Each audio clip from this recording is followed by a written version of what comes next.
Selamat pagi Ibu, perkenalkan nama saya Katarina Lovita Sarda Lopez.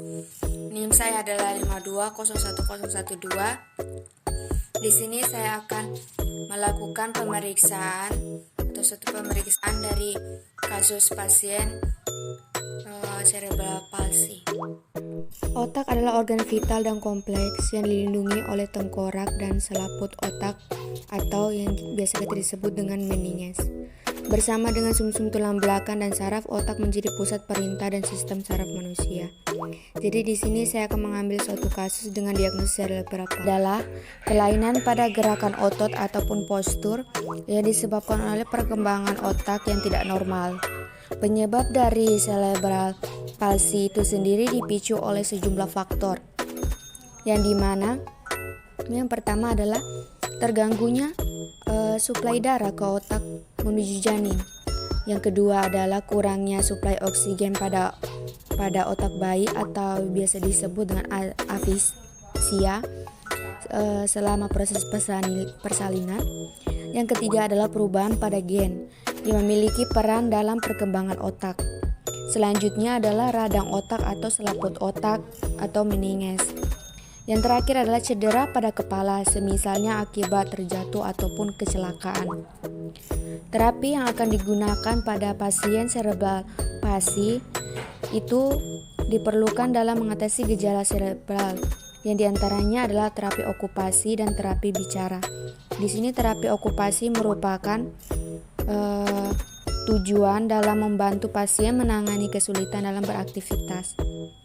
Yang kedua adalah terapi bicara, yang dimana sangat diperuntukkan bagi pasien cerebral palsy yang mengalami gangguan pada bicara. Dan di sini saya akan melakukan praktik pada pasien cerebral palsy dengan menggunakan terapi okupasi. Di sini saya akan melakukan contoh praktik okupasi pada pasien cerebral palsy. Di sini contoh praktik okupasi yang dimana saya akan meminta pasien untuk memegang suatu benda, yaitu berupa bolpen ataupun pensil. Yang kedua yaitu adalah sebuah buku, yang dimana saya akan meminta pasien untuk melakukan atau menuliskan suatu kata di dalam buku tersebut atau kertas tersebut. Permisi Ibu, di sini saya akan meminta Ibu untuk memegang bolpen ini. Apakah Ibu bisa melakukannya?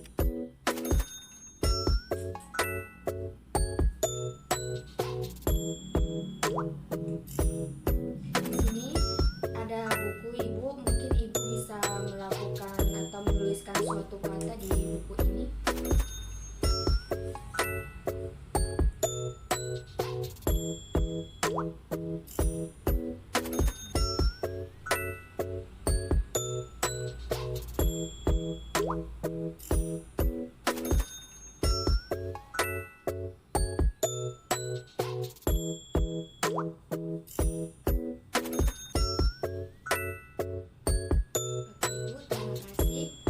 Di sini praktik okupasi telah saya lakukan. Di sini dilihat bahwa pasien memegang bolpen seperti terlihat agak kaku, dan pada saat untuk menulis sebuah kata pasien juga terlihat kaku dan gemetaran. Di sini kita bisa simpulkan bahwa tujuan dari melakukan terapi okupasi tersebut adalah dengan menguatkan otot-otot pada tangan, dan bertujuan juga untuk memfokuskan pikiran atau fokusan otak pada suatu benda.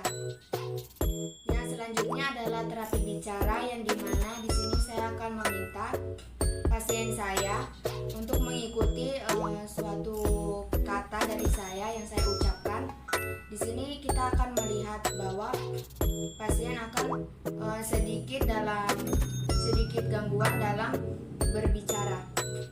Permisi Ibu, di sini saya akan meminta Ibu untuk mengikuti suatu sebagian kata untuk bisa melihat seberapa gangguankah Ibu dalam berbicara.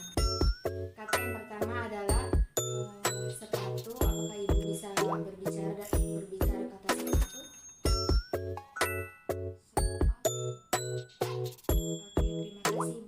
Di sini pasien saya Dalam berbicara sepatu, di sini pasien mengalami sedikit gagap atau kesulitan dalam berbicara. Sekian dan terima kasih. Apabila ada kesalahan, kelebihan atau kekurangan kata,